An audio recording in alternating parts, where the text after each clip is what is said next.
नमस्कार, आप देख रहे हैं द हिंद 24 न्यूज और मैं हूं आपके साथ साक्षी।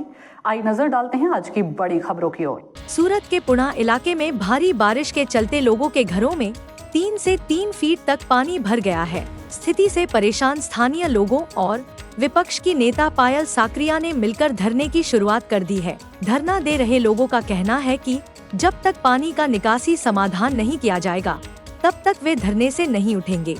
स्थानीय निवासियों ने बताया कि उनके घरों में पानी भर जाने की वजह से वे सुबह से भूखे हैं, खाना नहीं बन पाया है, बच्चों को भी भूखा रहना पड़ रहा है। लोगों को भारी परेशानी और तकलीफों का सामना करना पड़ रहा है, लेकिन सूरत महानगर पालिका के अधिकारी अब तक मौके पर नहीं पहुंचे हैं। स्थिति को देखते हुए स्थानीय लोग प्रशासन से जल्द समाधान की मांग कर रहे हैं।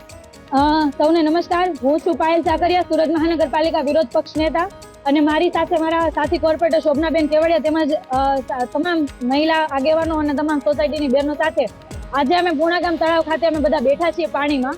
અહીંયા આજે અત્યારે એવું લાગે છે કે જાણે અમે સ્વિમિંગના બાથ ઉપર બેઠા હોઈએ। દર ચોમાસે તમામ જગ્યાઓ ઉપર પાણી ભરાય છે। ગયા વર્ષે ને આગલા વર્ષે મેયર ત્યારે હેમાલીબેન હતા ત્યારે આવ્યા, સ્થાનિકોએ ઉડિયો બોલાવીને એને ભગાડેલા। આટલી પરિસ્થિતિ સામે ફેસ કરે છે છતાં પણ એનું નિરાકરણના નામે ઝીરો।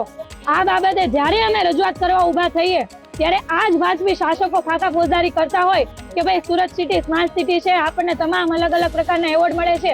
અત્યારે તમામ જગ્યાઓ પર પાણી ભરાણું છે ને તમામ ભાજપના જે કહેવાય ને કે ડેડકા જેવા બધા હંતાઈ ગયા છે। જ્યારે ચૂંટણી આવશે ત્યારે ડેડકાની જેમ બહાર આવશે। અહીંના સ્થાનિક ધારાસભ્ય પ્રફુલભાઈ પાનસેરિયા જ્યારે બીજી જગ્યાઓ પર ચૂંટણી હોય ત્યારે ત્યાં મોટી ફાંકા ફોજદારી કરતા હોય, જ્યારથી એ ધારાસભ્ય બન્યા છે ત્યારથી ખોવાઈ ગયા છે। અહીંયા જો રોડનું ખાતમુહૂર્ત કરવાનું હોય તો ધારાસભ્યને એની આખી ટોળકી આવી જશે, પરંતુ જ્યારે પાણી ભરાતું હોય, લોકો હેરાન થતા હોય ત્યારે આ ધારાસભ્યને એની આખી ટોળકી ખોવાઈ જાય છે। તો એ જે કહેવાય કે કામરેજ વિધાનસભાના ધારાસભ્ય ચોમાસામાં ખોવાઈ જાય છે ને ખાતમુહૂર્તના ખાલી દેખાય છે।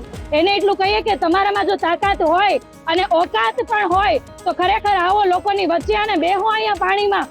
જે રીતના લોકો જીવે છે એવું જીવીને બતાવો, પછી તમે મોટી જ્ઞાનની વાતો કરજો।